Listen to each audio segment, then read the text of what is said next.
By now, we all know that the Airbnb bust headline never really materialized, but the short-term rental market has shifted a bit. As travel season heats up, is it recovering the way experts predicted it to? And with so many markets saturated with short-term rentals today, is there even an opportunity in this space?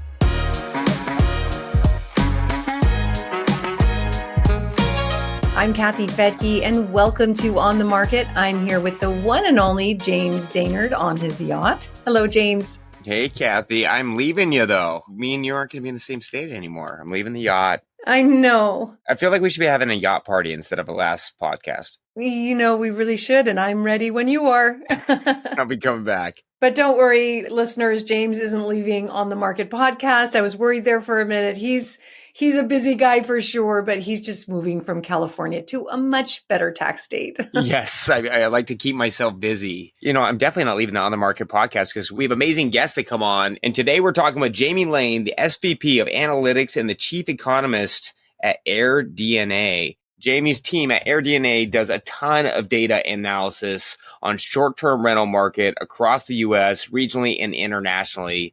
And their company provides the information you need to underwrite your deal. Yeah, I love this company too. I was hoping we'd get a discount on AirDNA for having Jamie here.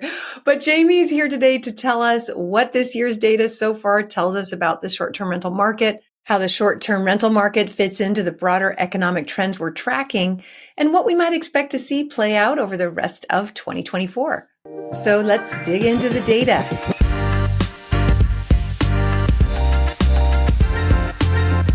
Jamie, welcome to the On the Market podcast. Let's just start by explaining what AirDNA is and how you track the data.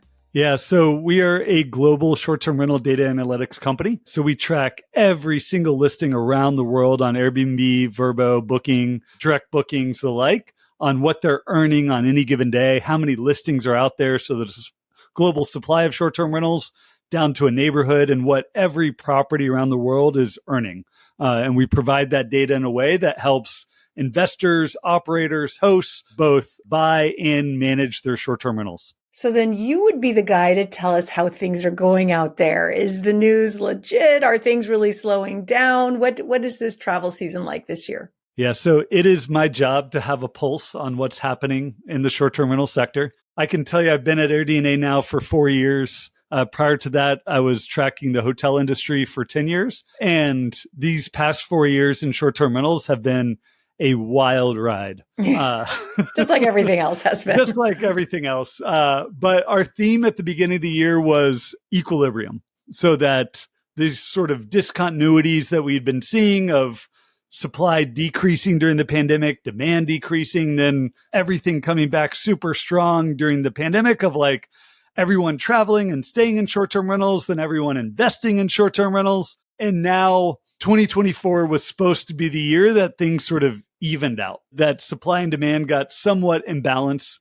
And that's actually what we've been seeing.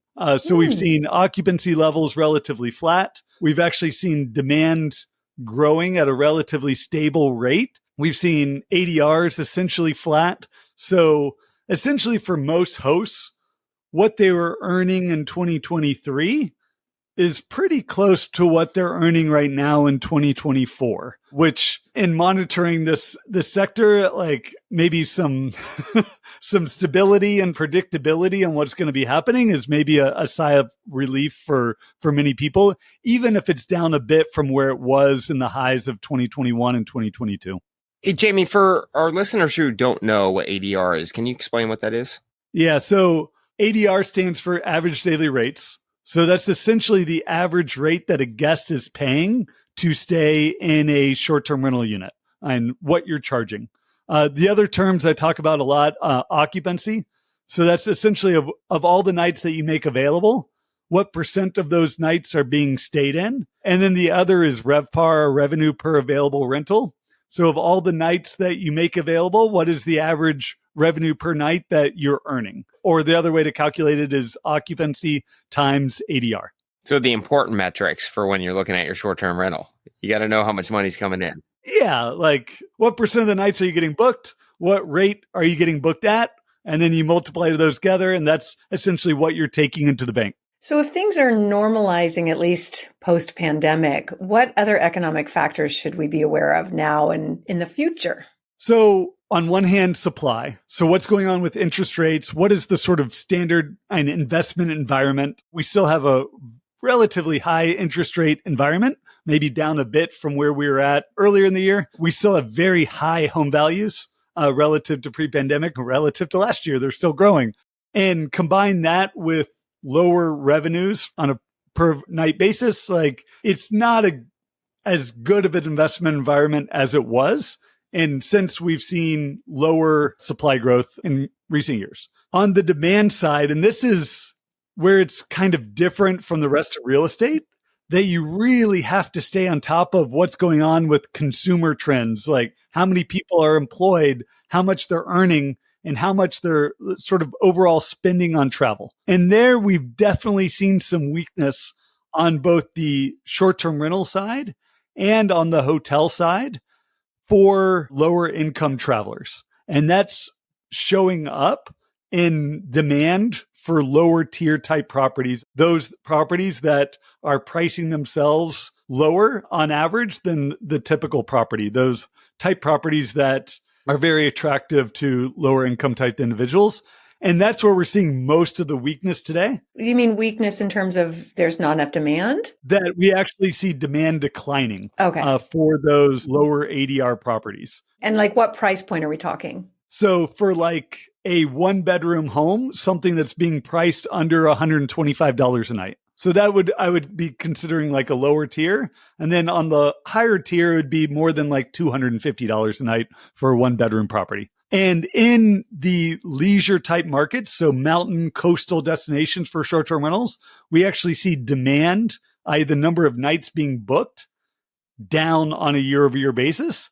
And it's not often in a high growth sector like short-term rentals that we actually see demand declining. In other aspects of the sector, so the higher end type properties and in urban markets, we're seeing demand grow. But this is something to watch and sort of like the first and cracks in the system that we are seeing some weakness there. And Jamie, when you're talking about that, do you think that's more the markets that are kind of like the sub markets, right? Like when we were seeing this short-term rental explosion of purchasing, part of that was cheap financing, low down payments because of how people could structure their deals. And it was allowing people to become an investor with low money down because the numbers would work. And you would see these investors kind of buying all sorts of different types of sub-markets where I'm like, well, you're getting a short-term rental in Wichita, Kansas. Nothing against Wichita, Kansas. Just on top of my head. And traditionally, back when I remember I did my first short-term rental in like 2009 or 10, I did it because I actually wanted a vacation there and as a vacation destination. So are you just seeing the more vacation destination markets growing or still having high demand, and the ones that are kind of more on the fringe, those are the ones that are slowing down?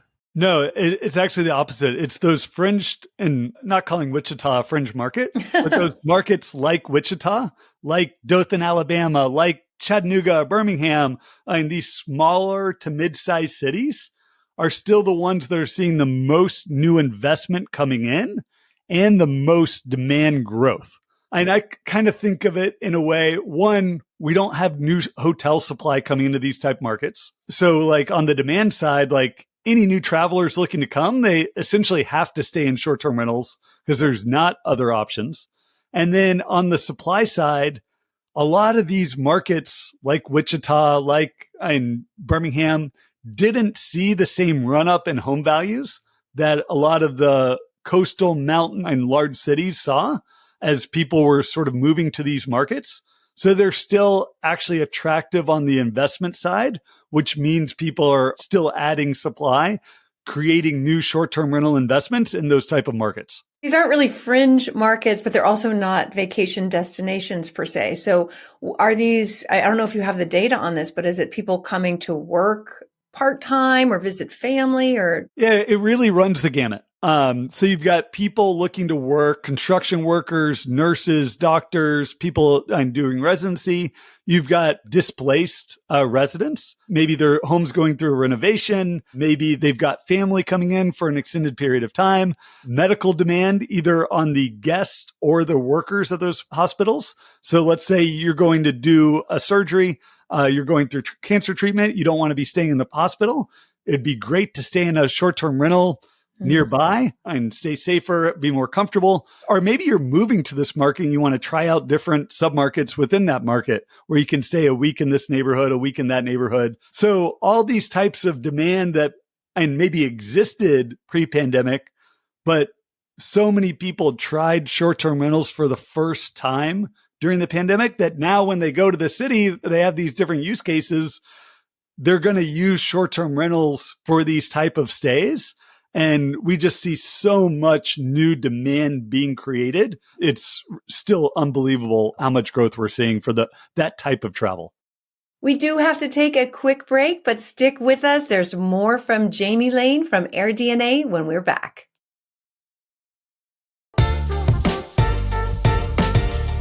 Welcome back to the On the Market podcast. We are here with Jamie Lane discussing the short-term rental markets that are seeing the most growth in 2024. Let's jump back in.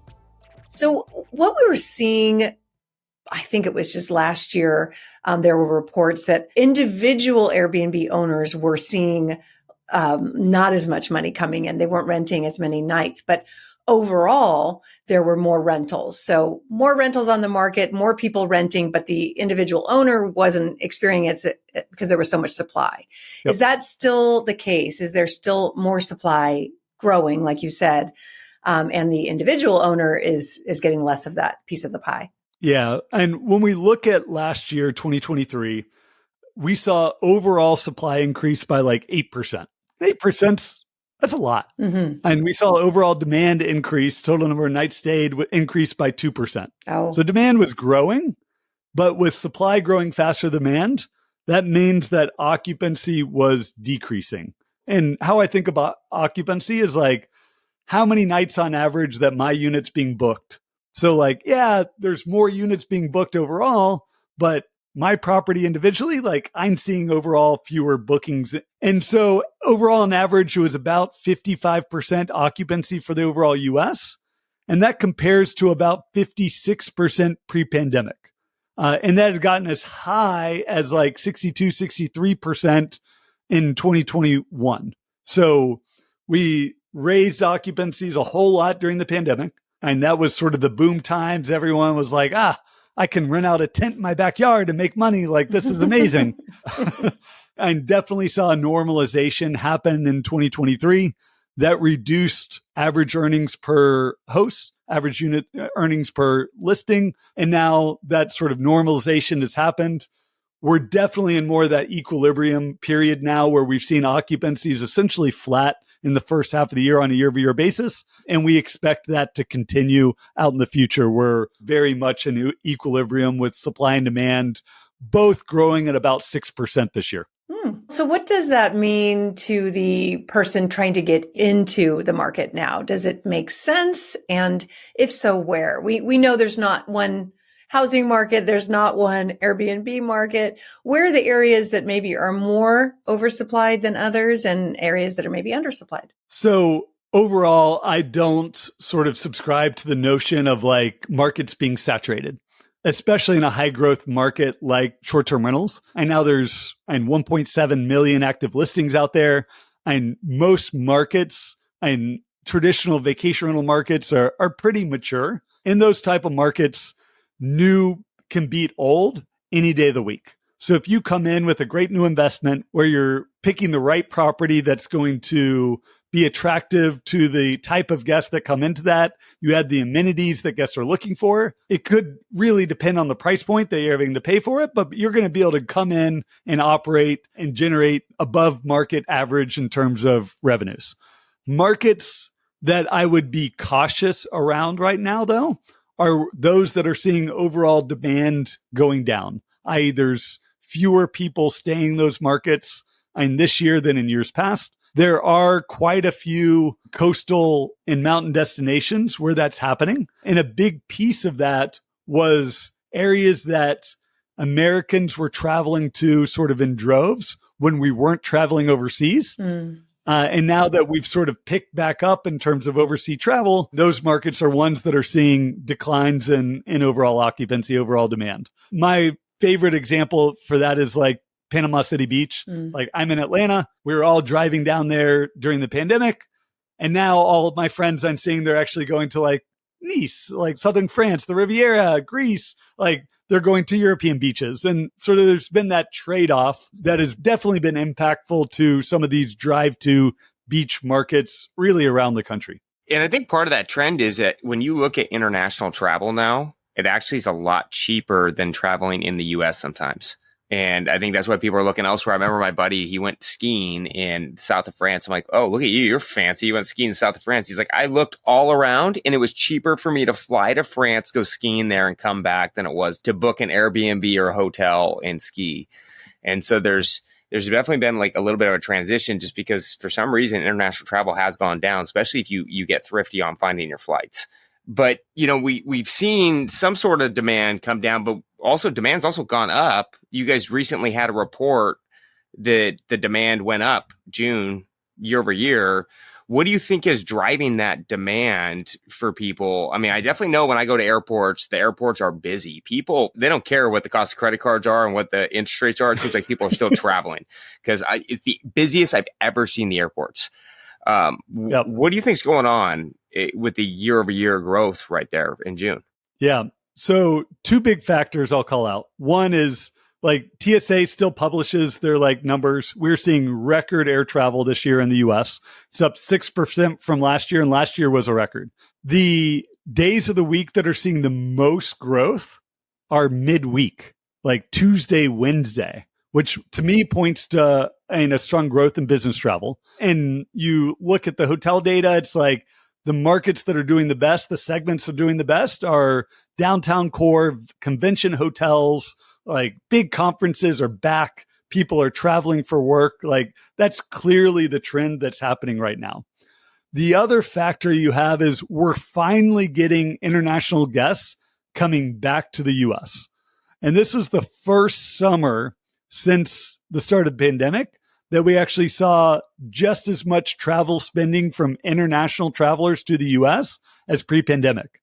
And we've been through so many years of just like, where are the international travelers? Like Americans are traveling overseas, but we weren't seeing it reciprocal of like international travelers coming back to the US. And an interesting trend is that when international travelers come to the US, they're not going to the same markets that domestic travelers, sort of you and I, travel to when we're in the US. Like we go to the beach, we go to the mountains, but international travelers come to New York, Chicago, Boston, Miami, LA, San Francisco.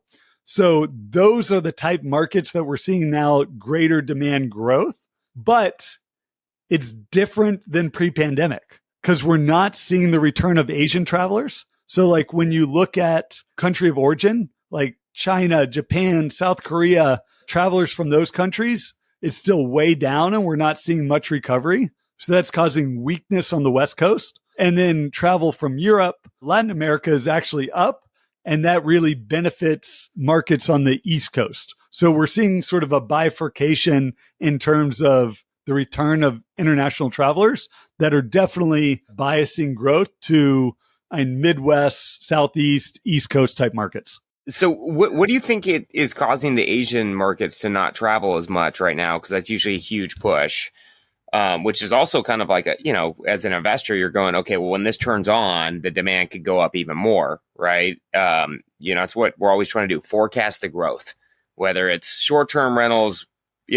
Kathy loves the migration, right? Where are the people coming? Yeah. What do they think is preventing that? And do they anticipate that that's going to turn back on at some point? Because, I mean, that's always been a huge travelers market. I mean, for all countries, right? Like Australia, the US, that's a huge part of our travel business. Do you think that's going to be turning on anytime soon? Yeah, there's a couple factors. One is Asia was really the last markets to reopen from the pandemic. So like it was just like a year and a half ago that there were still major travel restrictions in Japan of like where people could go and come back from. We're still, just as a country, haven't fully opened back up the ability for like Chinese travelers to get visas to come to the US. It can be multi-months. They have to wait just to get permission to travel to the US. So there's still a lot of work our government needs to do to essentially tell travelers that we're open and willing to host them again.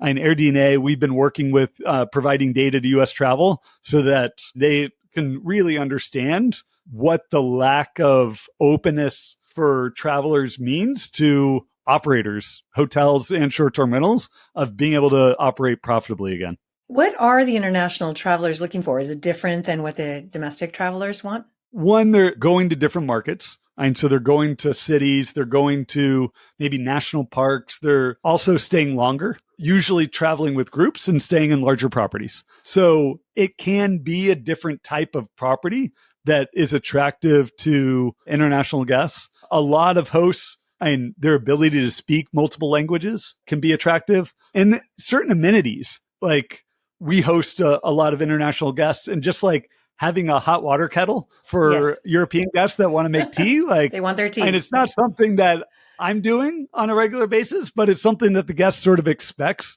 you to have. For Asian travelers, it can be having a rice cooker that is just like a staple in their own homes that a lot of short-term rental properties just don't have. And having that amenity can be attractive to those type of guests booking your property. I mean, I've seen people just trick out their properties and spend a ton of money, which I just often wonder if there's the ROI on that. Putting in pools and putting in, volleyball and all sorts of things. Does that make a difference? Do you have to spend that much money? Now more than ever, yes. Oh. Was that like a baseline like 5, 6, 7 years ago? No. But in this more competitive environment where I was talking about, if you come into a new market, like new beats old, you take a market like Joshua Tree. Pre-pandemic, only like 20% of properties had pools. Now like 45% of properties have pools. Like it's almost becoming like you have to have a pool to be competitive in that type of market. Each market has their own sort of amenities that people expect, but that's something that you really got to pay attention to when you're coming in and investing in a market is what are those amenities that are like table stakes now that you got to make sure you have? Yeah, I didn't feel like investing in a hot tub in Utah near a ski place. That's probably a bad idea, but we do allow pets. And I think that's why our places stay really booked. I don't know what the percentage is of short-term rentals that allow pets, but people love to travel with their animals. They're part of the family. Do you see a lot of that or not enough? Yeah, making your property pet friendly can be one of those triggers that can really unlock occupancy for you. So if we have like hosts trying to understand why their property is not getting booked, like going in and benchmarking your amenities of like, what are those things that I could turn on that could unlock bookings? Like a few examples. One is pet friendly. The other is your cancellation policy. Like if you're strict and a lot of the other competitors are flexible, people just want more flexibility today when they're booking travel. The other is Instabook. Like, I just don't want to have to wait around for a host to accept my booking. I want to know when I make that decision that I'm going to get the property that I want. So there's certain things like that that can be unlocks to more bookings. We do have to take one more quick break, but more from On the Market when we return.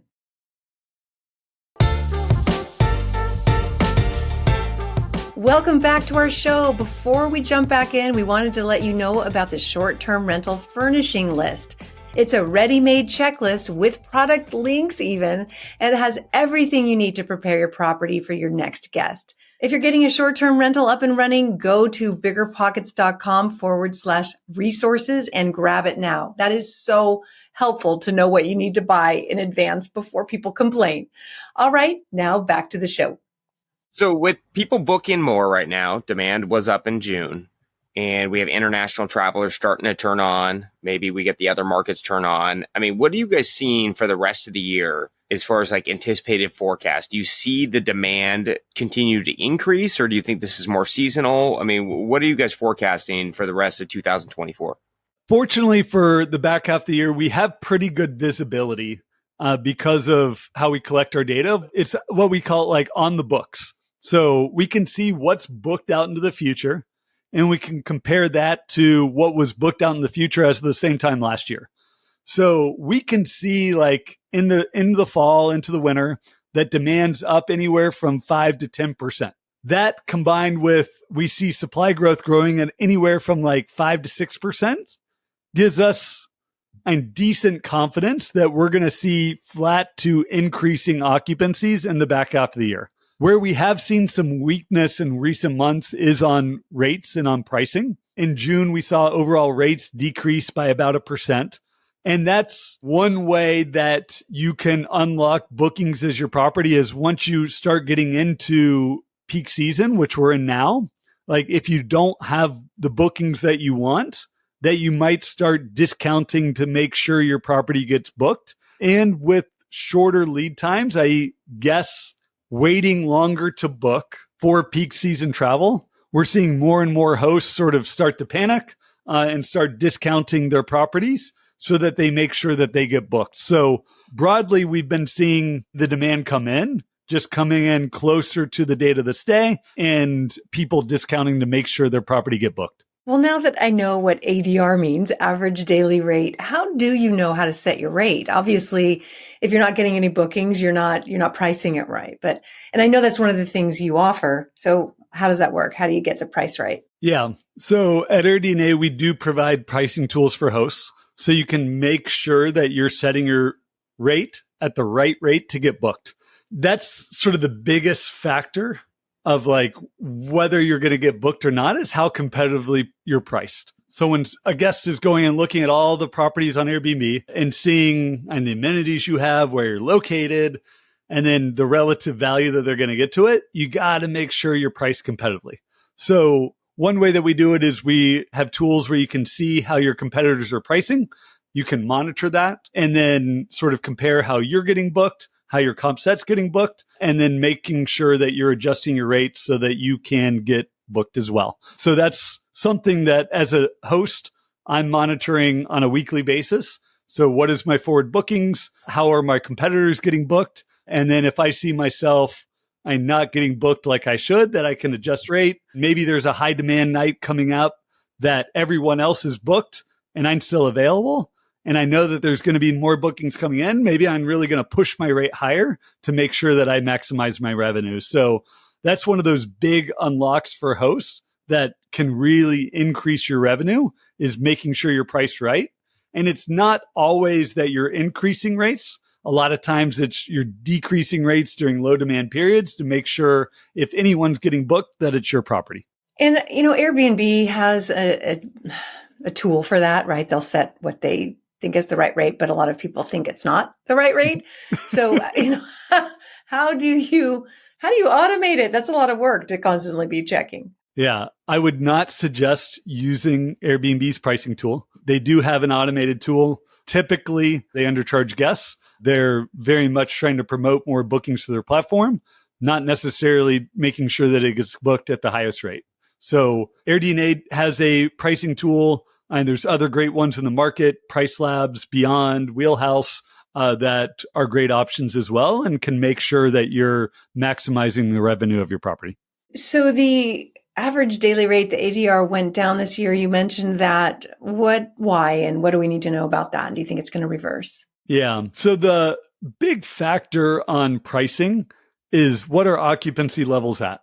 Because if occupancy levels are really high, like there's a lot of scarcity out there for properties. Like during the pandemic, like in the height of 2021, everyone was booking short-term rentals. Like it was impossible to find availability. And it really gave hosts the pricing power to start increasing their rates, charge whatever they could. Now we're seeing almost the exact opposite of that. We've seen so much new supply come in.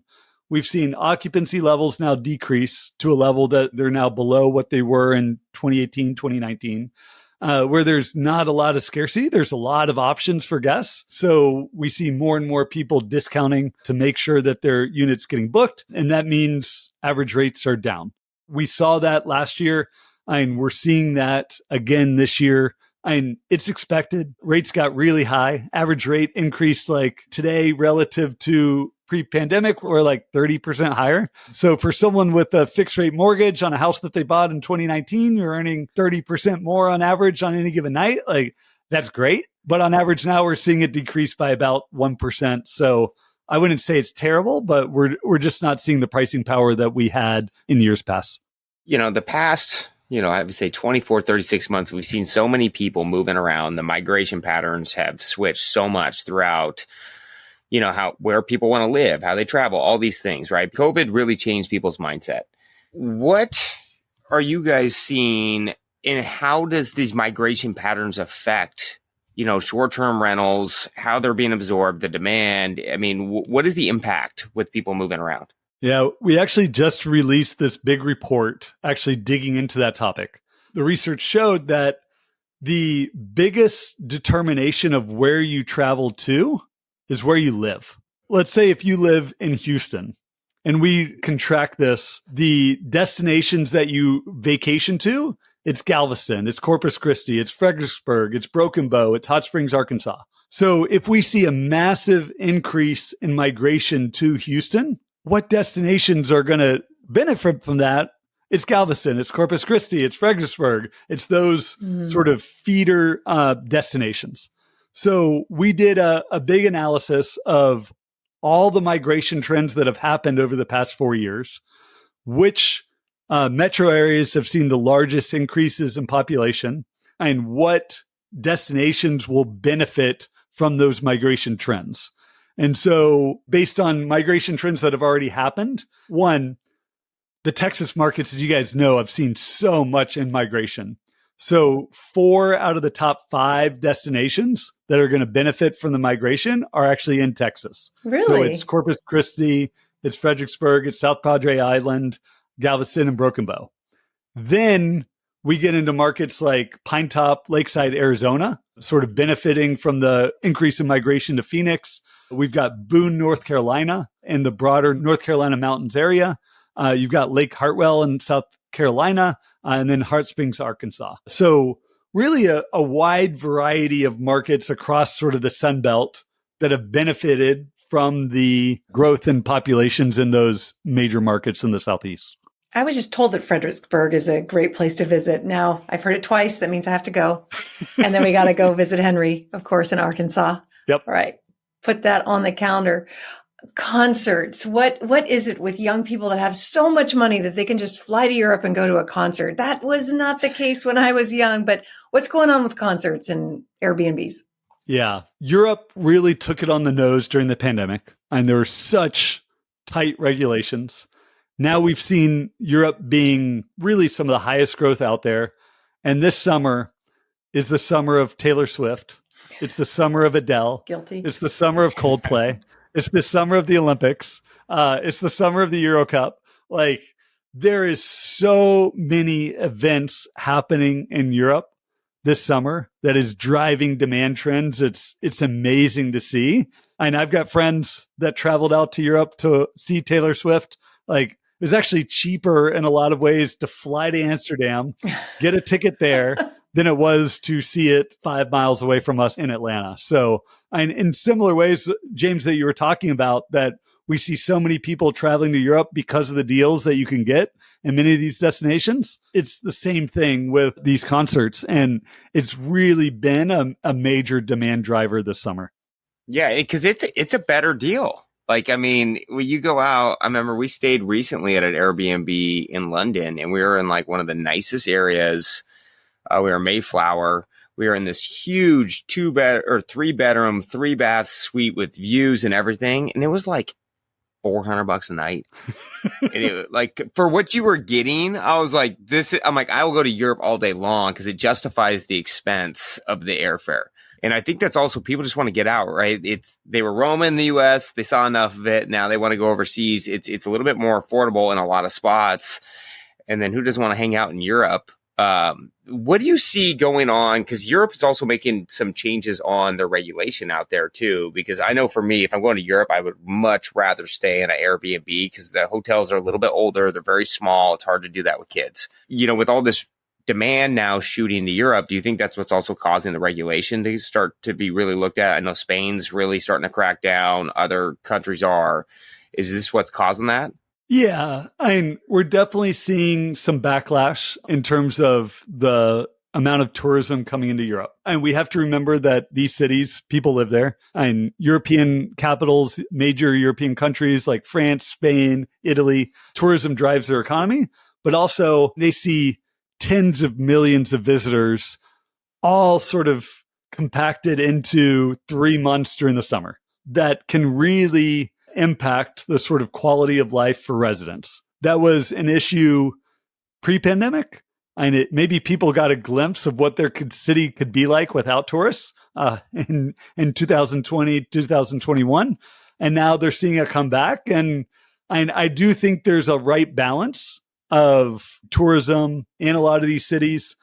Some cities have maybe swung too far, like Barcelona, like Amsterdam, and essentially proposing or implementing complete bans on short-term rentals. And then I think other cities, like we've seen Paris in the Olympics, of where they have a limitation of the number of nights that you can rent out. So we don't see a whole lot of units actually being converted to full-time short-term rentals because there's a limit on the total nights. But you do see people that say, you know what? I don't like being in Paris during the summer as a resident. I'm going to go to the south of France. I'm going to rent out my unit while I'm gone. So it doesn't take a unit out of the long-term housing stock, but still allows tourists to come and stay in those units during peak season and promote more economic activity, economic spending in these cities. So I think there's going to be some pain while cities sort of figure out what that right balance is. But I think long-term, we're going to find it, and that there's short-term rentals are going to be an option again in these cities.